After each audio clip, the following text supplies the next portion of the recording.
ನಾನು 4ನೇ ತರಗತಿಯಲ್ಲಿ ಓದುತ್ತಿದ್ದೇನೆ. ವಿಷಯ ಪರಿಸರ ಅಧ್ಯಯನ. ಚಂಡಿ ಹೂವು, ಅದರ ಎಲೆ.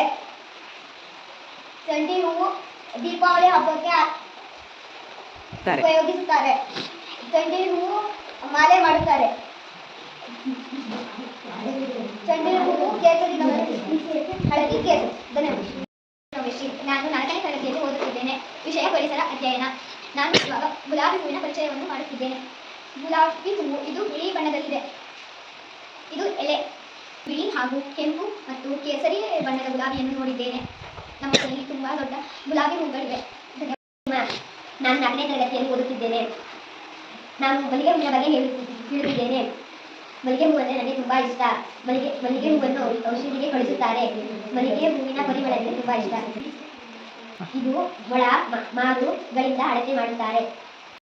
ನಾನು 4ನೇ ತರಗತಿಯಲ್ಲಿ ಓದುತ್ತಿದ್ದೇನೆ. ಬೇರೆ ಹೂವು ದೇವರಿಗೆ ಉಳಿಸಲಾಗುತ್ತದೆ. ಬೇರೆ ಹೂವನ್ನು ತಲೆಗೆ ಉಳಿಸಲಾಗುತ್ತದೆ. ಬೇರೆ ಹೂವು ಬಣ್ಣ ಬಣ್ಣವಾಗಿರುತ್ತದೆ. ತುಂಬಾ ದೊಡ್ಡದಾಗಿರುತ್ತದೆ. ಬೇರೆ ಹೂವು ನನಗೆ ತುಂಬಾ ಇಷ್ಟ. ಬೇರೆ ಹೂವು ನನ್ನ ಅಮ್ಮನಿಗೂ ಇಷ್ಟ. ಬೇರೆ ಹೂವಿನ ಎಲೆ ಹಸಿರಾಗಿರುತ್ತದೆ.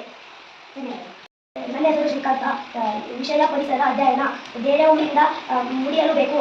ಬೇರೆ ಹೂವಿನಿಂದ ದೇವರಿಗೆ ಕುಡಿಸಲು ಬೇಕು. ಬೇರೆ ಹೂವು ನನ್ನ ಅಮ್ಮನಿಗೆ ತುಂಬ ಇಷ್ಟ. ನನ್ನ ಹೆಸರು ನಾನು 4ನೇ ತರಗತಿಯಲ್ಲಿ ಓದುತ್ತೇನೆ. ವಿಷಯ ಪರಿಸರ. ನಾನು ದಾಸವಾಳದ ಬಗ್ಗೆ ಹೇಳ್ತೇನೆ. ದಾಸವಾಳ ನನಗೆ ತುಂಬ ಇಷ್ಟ. ದಾಸವಾಳ ದೇವರಿಗೆ ಮುಡಿಸುತ್ತಾರೆ. ನಾನು ಕೆಂಪು ಮತ್ತು ಹಳದಿ ಮತ್ತು ಬಿಳಿ